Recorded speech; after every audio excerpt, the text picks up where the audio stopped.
সবাইকে শুভ সকাল। অনেকদিন পর আজকে আবার একটা নতুন করে ভিডিও বানাচ্ছি।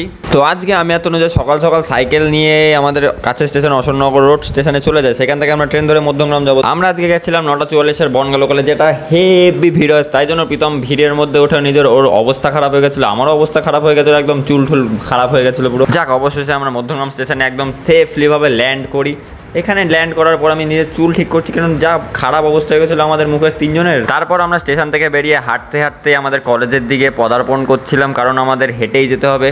একটু হেঁটে গিয়ে এক্সপিরিয়েন্সটা খুব ভালো হয়। তারপর দেখলাম আকাশে পুরো কালো মেঘ করে এলো, তারপর যে বৃষ্টিটা হবে সেটা আমি বুঝতেই পেরেছিলাম। আমি যেহেতু কচুরি খেতে গেছিলাম তাই একটু পরে কলেজে ঢুকেছি। যাক, কলেজে ঢুকে আমি একটু মানে ক্লাসের মধ্যে একটু ভাইব, নিজেকে কুল ছাড়ছিলাম। এদিকে বৃষ্টি হচ্ছে আর আমি সিনেম্যাটিক শট নেব, এটা হতে পারে। তারপর দুপুরবেলা আমাদের পলিটিক্যাল সায়েন্সের ক্লাস করে আমরা সবাই বেরিয়ে পড়ি কলেজ থেকে, কারণ বাড়িও যেতে হবে, কারণ বাড়ি গিয়ে আমাদের আবার টিউশনের পড়া আছে। সেই জন্য আমরা কলেজ থেকে সোজা হাঁটা লাগাই স্টেশনের দিকে। প্রীতম এখানে ব্রিজে উঠতে গিয়ে পড়ে গেছিলো, আমি ভিডিওটা সেখানে করতে পারিনি।